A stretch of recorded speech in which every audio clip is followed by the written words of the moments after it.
आदरणीय नेताजी श्री प्रशांत किशोर जी ने बिहार की जनता के सामने एक तीसरा विकल्प और सशक्त विकल्प रखा है। तो प्रशांत किशोर जी ने बिहार की जनता से वादा किया कि आपके जो मूलभूत मुद्दे हैं, मूलभूत परेशानियां हैं, इसको हम एड्रेस करेंगे और बिहार की जनता के सामने जन स्वराज के रूप में एक सशक्त विकल्प देंगे।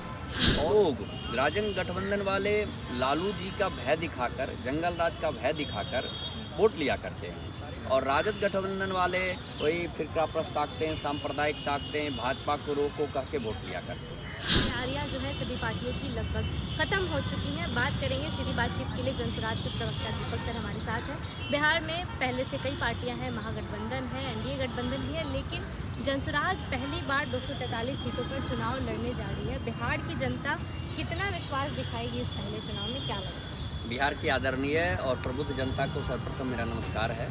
बिहार में के चुनाव में इस बार पहली बार एक नई बात हो रही है कि हमारे आदरणीय नेताजी श्री प्रशांत किशोर जी ने बिहार की जनता के सामने एक तीसरा विकल्प और सशक्त विकल्प रखा है। बिहार की जनता जब हमारे नेताजी की पदयात्रा में पिछले 3 साल से बिहार के गांव-गांव में जा रहे थे, घर घर घूम रहे थे, बिहार की जनता का कहना था कि भैया हम क्या करें, हमें तो या तो राजद गठबंधन को वोट देना है या राजद गठबंधन को वोट देना पड़ता है, हमारे पास कोई ऑप्शन ही नहीं है। तो प्रशांत किशोर जी ने बिहार की जनता से वादा किया कि आपके जो मूलभूत मुद्दे हैं, मूलभूत परेशानियां हैं, इसको हम एड्रेस करेंगे और बिहार की जनता के सामने जन स्वराज के रूप में एक सशक्त विकल्प देंगे।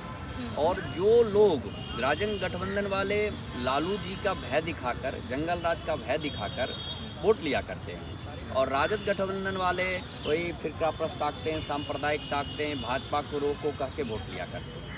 आज भी यदि प्रधानमंत्री जी आए, आपने देखा कि उन्होंने फिर वही पुरानी जंगल राज की बातें याद दिलाई, जबकि हमारे नेताजी श्री प्रशांत किशोर जी गांव-गांव, घर-घर जाके बिहार में पदयात्रा किया और सबको बताया कि आपके मूल मुद्दे पलायन है, बेरोजगारी है, बच्चे की शिक्षा है, स्वास्थ्य है और अन्य मुद्दे जो हैं जिससे बिहार के जनता की गरीबी दूर हो सके, उसके मूल मुद्दे पर आपको बात करना है। और उन जनता को उन्होंने बताया कि आपको अपने बच्चे के भविष्य को देखना है, अपना भविष्य देखना है, खुद को गरीबी से कैसे निकालेंगे उसको देखना है। इन्होंने हमारे नेताजी ने बिहार की जनता को बताया कि गरीबी से बाहर निकलने का एकमात्र रास्ता है शिक्षा या स्वरोजगार, रोजगार। इन्हीं 2 चीज़ों को लेके जब आप आगे बढ़ेंगे तभी आप उनसे बाहर निकल सकते हैं। आपने कहा शिक्षा और रोजगार की बातें तेजस्वी यादव भी कर रहे हैं, अब सरकारी नौकरी देंगे, सत्ता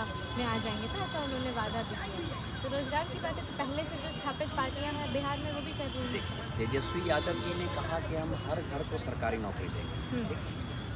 आज तक का इतिहास रहा है पूरे विश्व से लेके देश में, किसी देश की सरकार या किसी राज्य की सरकार ने क्या कभी किसी को सबको सरकारी नौकरी दी है?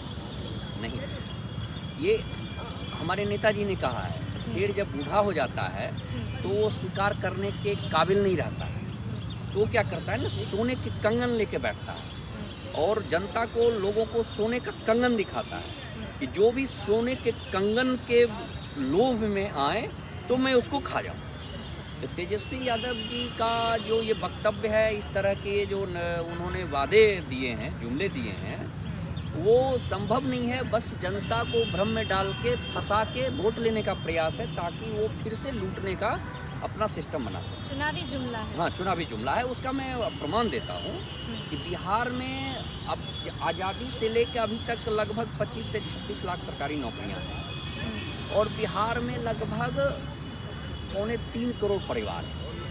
उसके लिए आप खुद समझ सकते हैं 2.25 करोड़ परिवार को नौकरी दिया जाना क्या संभव है?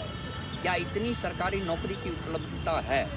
दूसरी बात, जब हम वो कह रहे हैं कि ठीक है हम देंगे सरकारी नौकरी, तो क्या सिर्फ नौकरी देंगे या उनकी सैलरी भी मिलेगी? बिहार का बजट लगभग 3,70,000 करोड़ के आसपास का।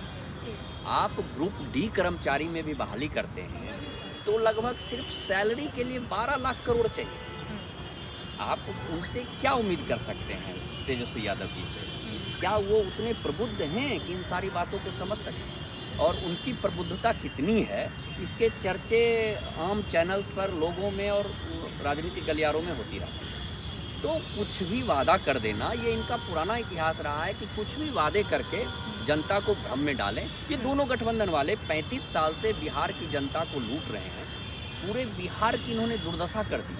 1990 से लेकर 2025 तक या तो राजद गठबंधन की सरकार रही है या राजग गठबंधन की सरकार रही है। दोनों ने बिहार की दुर्दशा इस कदर की है कि बिहार आज के डेट में सबसे पिछड़ा राज्य है देश में। सारे देश में सारे राज्यों का सतत विकास हुआ है और इन्होंने बिहार को पिछड़ापन की हद पे ला दिया है, मजदूर की फैक्ट्री बना दिया। इनका आप खुद सोचिए, भाजपा ने कभी भी बिहार के बारे में गंभीरता से नहीं सोचा। गंभीरता से सोचा होता तो ये कभी भी बिहार के चुनाव को गंभीरता से नहीं लिया। अब बिहार के चुनाव को, बिहार की जनता को जदयू राजद इन सब के रहमो क्रम पर छोड़ दिया कि इन्होंने, इनका कहना है कि हम बस हमें कुछ सीटें आ जाएं और हम अपना सरकार बाहर बनाएं। इस बार जनता बदलाव के मूड में है। देखिए, बिहार की जनता पूर्ण बदलाव के मूड में है। बिहार की जनता 35 साल से इन दोनों गठबंधनों को देख चुकी है।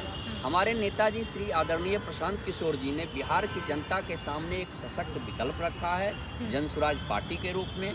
बिहार की जनता अपने मूलभूत मुद्दे को समझ रही है, परेशानियों को समझ रही है, क्योंकि हमारे नेताजी ने पूरे देश प्रदेश में घर घर जाकर हर आदमी को क्रमवार बिंदुवार समझाया है उनकी परेशानी क्या है और उनसे निकलने का रास्ता क्या है, आप कैसे निकल सकते हैं। यही कारण है कि हमारे नेताजी ने कहा है कि बिहार में हर विधानसभा में अच्छे लोगों को जिताइए। किसी नेता में इतना दम नहीं है कि इस तरह की बातें कर सके। हमारे नेताजी ने कहा है कि बिहार में अच्छे लोगों को जिताइए, दागी, अपराधी, शराब माफिया, बालू माफिया सबको इस पूरे चुनावी प्रकरण से बाहर कीजिए, अच्छे लोगों को जिताइए। अच्छे लोग विधानसभा में आएंगे, अच्छी सरकार बनेगी, अच्छा सोचेंगे और हमारी जनता का भला होगा। चलिए, इस बार जनता का भला होगा और जनता अपने हिसाब से इस बार अपने विधायकों को चुनेगी और अपने वोट का सही उपयोग भी करेगी। बिहार में बदलाव भी इस बार हो सकता है, ऐसा दीपक जी का कहना है। फिलहाल पूरी वीडियो को लेकर आपकी जो भी राय है, अपनी राय कमेंट बॉक्स में ज़रूर दें। फिलहाल इस खबर में इतना ही। बने रहिए हमारे साथ, देखते रहिए रिपब्लिक पॉइंट्स। धन्यवाद।